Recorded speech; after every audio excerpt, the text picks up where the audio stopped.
Hello, and thank you for joining us. My name is Kelly Smith, and I'm with Military Community Support Programs, and I am joined by my colleague, Dr. Blasko. Hey, Dr. Blasko, how are you doing?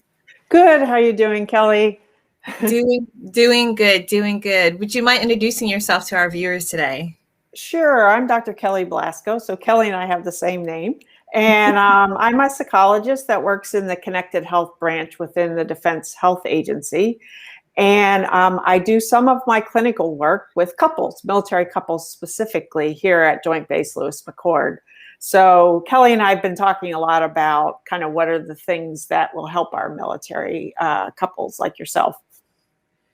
So, Dr. Blasko, today's a little bit bittersweet for me because this is our fifth episode and our final episode for the relationship campaign that focuses on things that couples should stop doing that could possibly ruin their relationship. And so we want to take some time today to talk a little bit about stonewalling. But before we talk about stonewalling, Dr. Blasko, I'm going to toss it back over to you to talk about some of the other behaviors or principles we've already looked at over the last couple of weeks.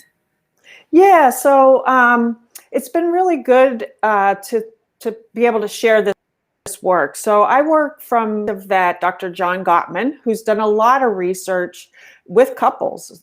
He's actually observed over 3,000 different couples to identify kind of what type of communication actually are predictors of divorce.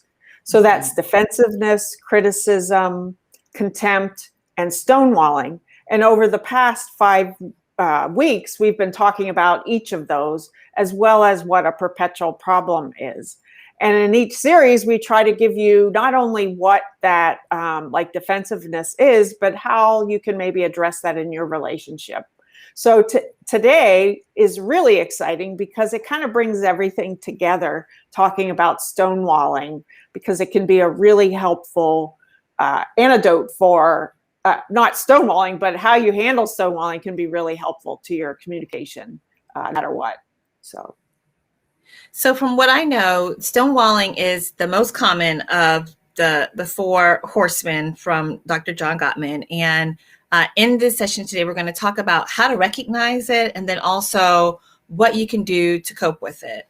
Now, I'm going to, while I am a clinical social worker, I'm going to kind of give a stab at this, Dr. Blasko, and then I want you to kind of course correct me on my understanding of what stonewalling is. So my understanding is that stonewalling is during like a discussion or an argument between a couple. The listener, the person that's not speaking, will withdraw from the interaction. So whether that's like cutting their eyes, looking away, leaving the space, or shutting down, they're closing themselves off from their partner. And this in turn just causes things to just kind of stop right there in the process. Help me clean this up. What exactly is stonewalling?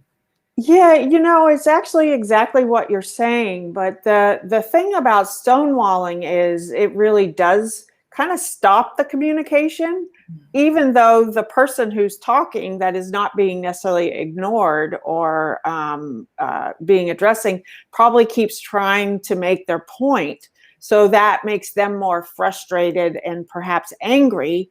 And that's where the conflict seems to come up. But one of the things that is a driver for stonewalling is, which surprises people, is that when someone turns away, it may be because they're in a fight or flight response, or they're feeling particularly stressed. So the only way that they can cope with that, or they think they can cope with that, is really to kind of shut down. Mm-hmm. And like Kelly was saying, it might appear almost like a deer in headlights. They might just be staring straight forward or looking away, just because it's really uncomfortable, and all of us may not know, what we're supposed to do in that situation. So it gets particularly frustrating for both sides. Listening to you speak makes you think about this stonewalling experience in my own personal relationship. And what comes to mind for me is that stonewalling is not always defined by the absence of like verbal communication, but really defining with regards to the other person being emotionally disengaged. So like you guys are like emotionally disconnected. because one partner has completely like removed him or herself emotionally from the situation. And I know when my partner is the stonewaller, I can feel myself in my body shutting down. Like I can feel like I mentally check out. Like my body language, I might like turn away, or I might like avoid eye contact. Or, you know, sometimes my facial expression may be like just flat. And so for me, I know that's a way to recognize, like, here we go, I'm shutting down. Now for my partner, he will just leave, like he will leave, like he will say what he has to say and then he'll leave. And then we're both just like disconnected. And it's hard at times to recover from that. Also, Dr. Blasko, what I think about is like the flooding piece. Can you talk a little about what that might look like for folks? Sure. So flooding is, and my Dr. Sig here might be coming into the picture, my cat. But anyway, what it looks like internally is that fight or flight response that we talk about, where your heart rate might go up, you start sweating more, maybe you're clenching. But what that results in is that you really can't listen effectively. You get kind of sidetracked, and it's hard to take in, and you may hear things differently. So one thing ends up, if you might become more defensive because you think something's wrong or you're being attacked. So that's kind of the whole thing, is to really recognize within you that that's happening, and then to be able to handle that. Also for your partner to recognize that.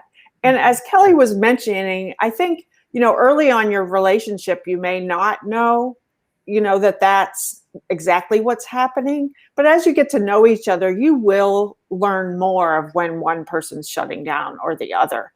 But the great part of that is that you have the opportunity to help your partner kind of get calmed down, or, you know, take a break, so that you can then have the conversation that you need to have. I'm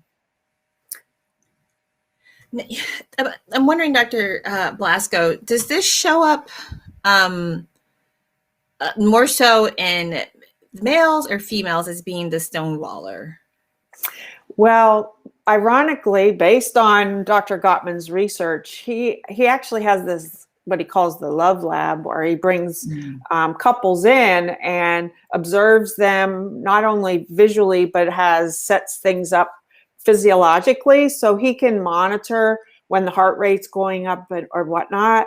So what they noticed was, and were able to consistently replicate, is that men actually stonewall more than women. Like 85% of the men in that particular study were stonewalling. And I think unfortunately, I think it does relate to how people are handle emotions and or taught to handle emotions. Yeah. And I think that's more of what it is. So it is sometimes on the spouse, the wife perhaps, or part-wife female partner, to really also recognize in their partner, who may be male, to see, you know, when that comes around, to sort of like get in touch with them, or even to ask. Because I also think in the work that I do, a lot of the men don't necessarily recognize that they're in a fight or flight response. It's just not what they're used to recognizing. Yeah, it feels like it really requires the person to kind of slow down and kind of sit with it. But the sitting piece is really short before you can react. But it kind of requires that level of self-awareness, or for you to tune into that level of self-awareness. I'm trying to think of some military specific scenarios, given that is who we serve and our audiences. Are there any military scenarios that come to your mind, Dr. Blasko, around stonewalling and what you've seen, what that might look like?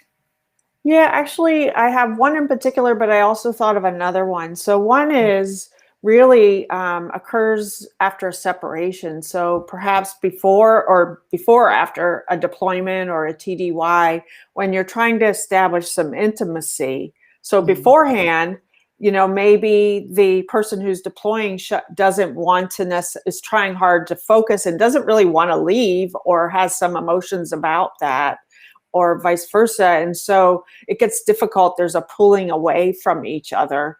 The same way when you come home from a deployment, just reintegrating back in, it may be somewhat overwhelming when someone's jumping in to try to problem solve, or the responsibilities are changing at home. Like, it's just a little bit too much.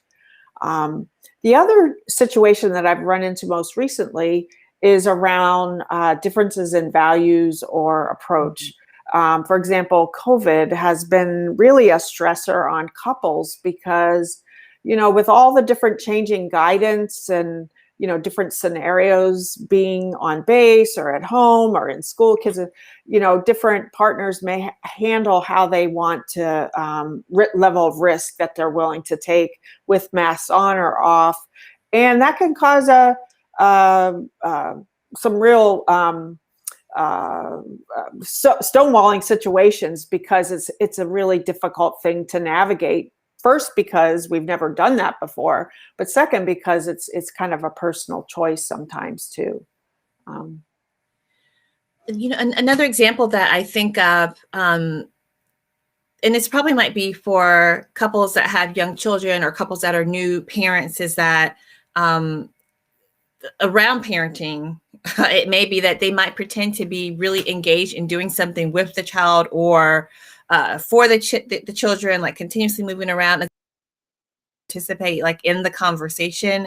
And I'm primarily speaking for myself. I know, sometimes I will, if we're in a discussion or there's a conversation that's taking place, and I might find myself stonewalling, like I will try to make my partner feel, I hate to say this, like disrespected or irrelevant by like really being overly engaged with the kids, or like being really over the top, acting as though like I am too occupied with managing, Sarah and Tommy to talk with you because that's the priority. And I know that can be really hurtful, but I know that that's something that I personally have done when I'm like stonewalling in a conversation. And it's kind of hard to admit that, but I when I've read up on this, I was like, that's what I'm doing. But I don't want our folks to feel that are watching to feel like there's no way to like address this or to fix this. And so there's a solution, right? Yes, that's always a good thing. We come in with like, don't worry, here's a way to fix this. So it's really based on two things. One is recognizing it and stopping right when that you recognize in your conversation that's happening to one or the other. And the second part is to self-soothe. And that's kind of a clinical term, but basically it's a way for you to really calm yourself down. And a lot of it does depend on you and the way that works for you, whether it's to, deep breathing. Some people start thinking of the positives of their partner or the situation rather than focusing on the negative, because with negative, it'll kind of snowball. Some people just need to take a break and step away and do something different than where you are. But it takes practice. When I see couples in therapy, it does take a long time for some people to recognize it. And I, as I'm working with people, like, you do realize that you're feeling overwhelmed, and to really kind of highlight that so that they can agree when they see that in their partner that they will stop. And I think that's the other part of the antidote, is that you can help each other. As you know each other better, you can check in if you feel like your partner is disconnecting, like, you seem disconnected. Is there something going on for you, or how can I help? Which could be a step. I think in the past sessions, we've been talking about like a gentle startup. That is a way to reaching out to even improve your intimacy, because the person is vulnerable, and that's why they're shutting down. So that's what I think. And just to remember, self-soothe, like take care of yourself. And there's a lot of tools that can be helpful. So we'll talk about those in a second, but I didn't know, Kelly, did you want to add anything to that?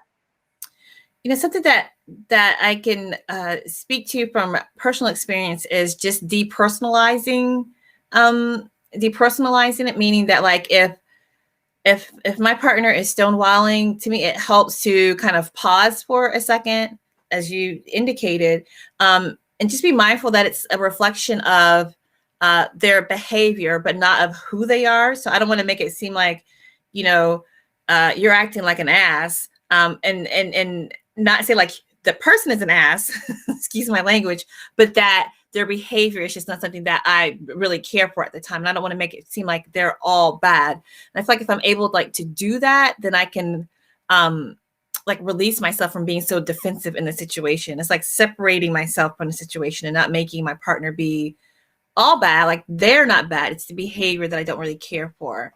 Or the topic is a sensitive one for yourself. And I see Elise was saying, aren't you shutting down because you're feeling attacked? And that is often what happens in that scenario. And like I said, when you feel attacked, you're starting in that stress response of fight and flight. And flight is what's happening with stonewalling. It's not becoming defensive, but it's becoming shut down, fleeing from what's being really uncomfortable and attacking. Let's talk about some tools that we have. Use. So you have one, right? It's a digital tool.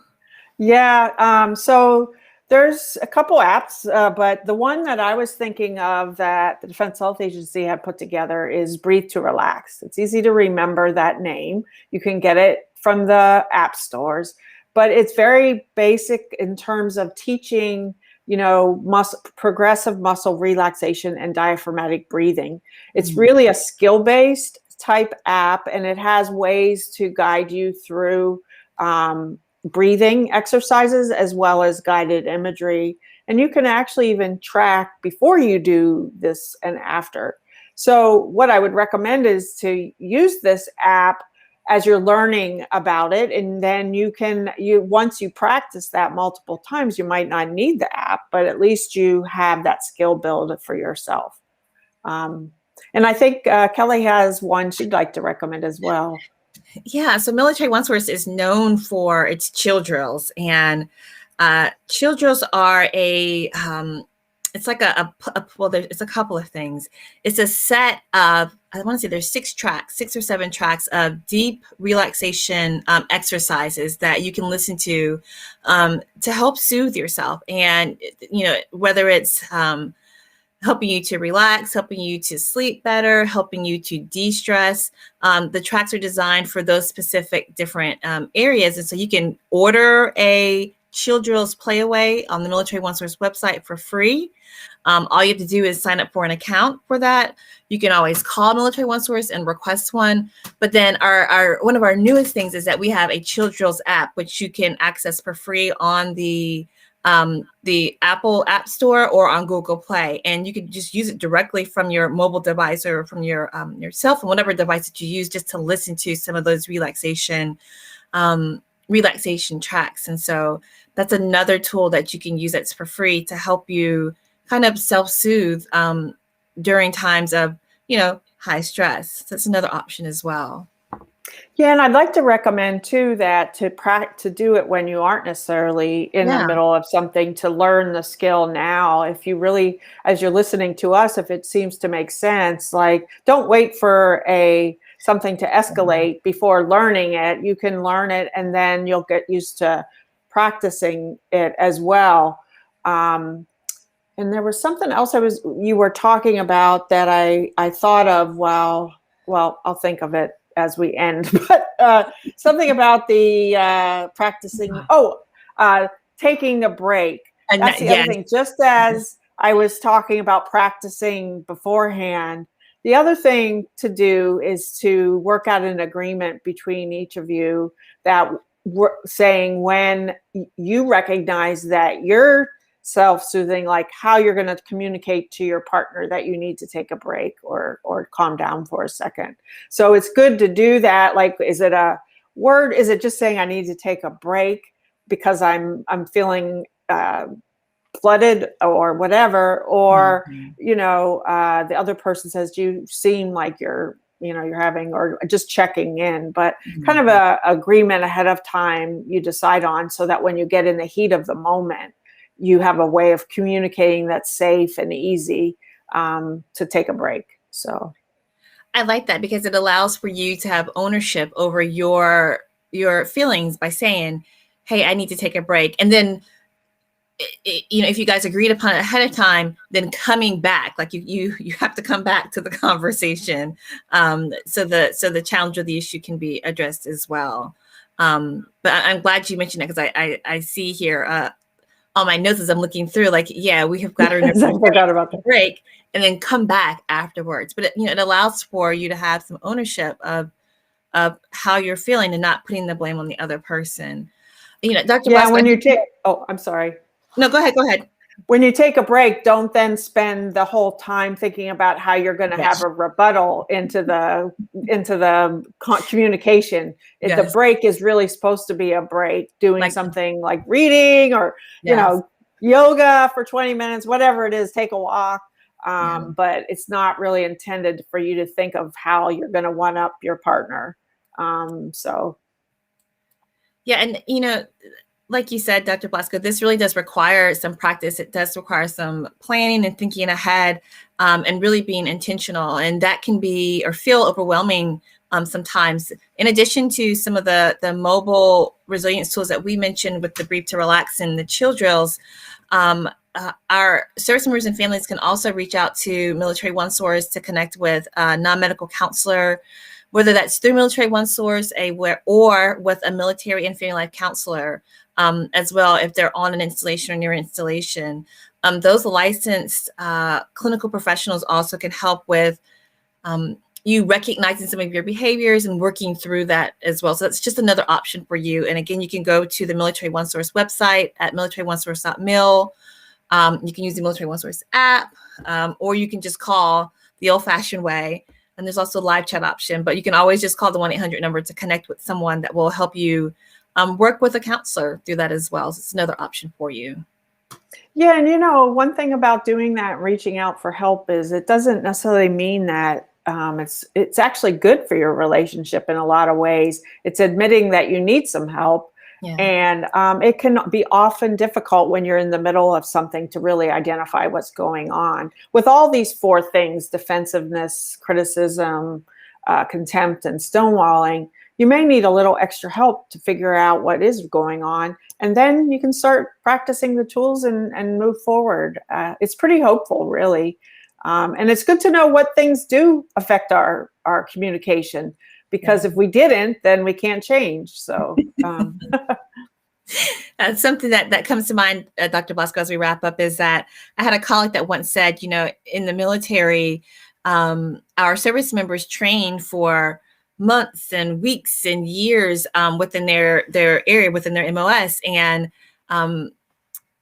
in our marriages and our relationships, we don't receive years and months of training. And so it's like, but it's your life. And it's like, so how do you do this? And so I am thankful that we're able to offer these services and support for our families to be able to help pour into themselves, to help strengthen their relationships. And so it's just one of the things and one of the tidbits that we wanted to offer through this series, Relationships, Real Conversations. So just wanted to add that bit of like, you have to do some work with this. It takes some work to be able to have strong communication with your partner. And it's not going to always be easy, but there's help and there's resources there for you. Yeah, and it's about making that heart connection. I think we talked about that one time, that we all so much dearly want that. So whatever you can do to facilitate it in your life, there are ways to do that. And I think everybody needs to have that in their life. So there's hope for our military couples, families, and so on. So, yeah.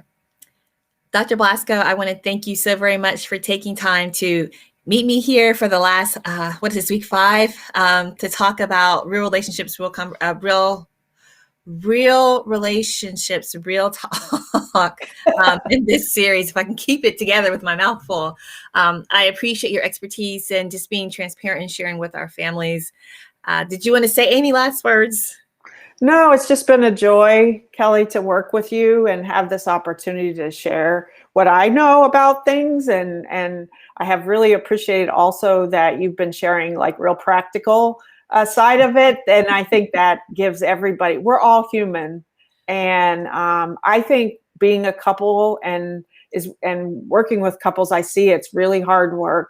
But it's also very rewarding in the end. So I just want to thank you for the opportunity to share what I know. And I just want to wish all the military couples or spouses that are listening to this to just have hope, because there are ways to bring back a heart connection or continue it. Yep. Well, thank you so much, Dr. Blasko. Thank you, everybody, for watching. We hope you have a great day. Bye, guys. Bye.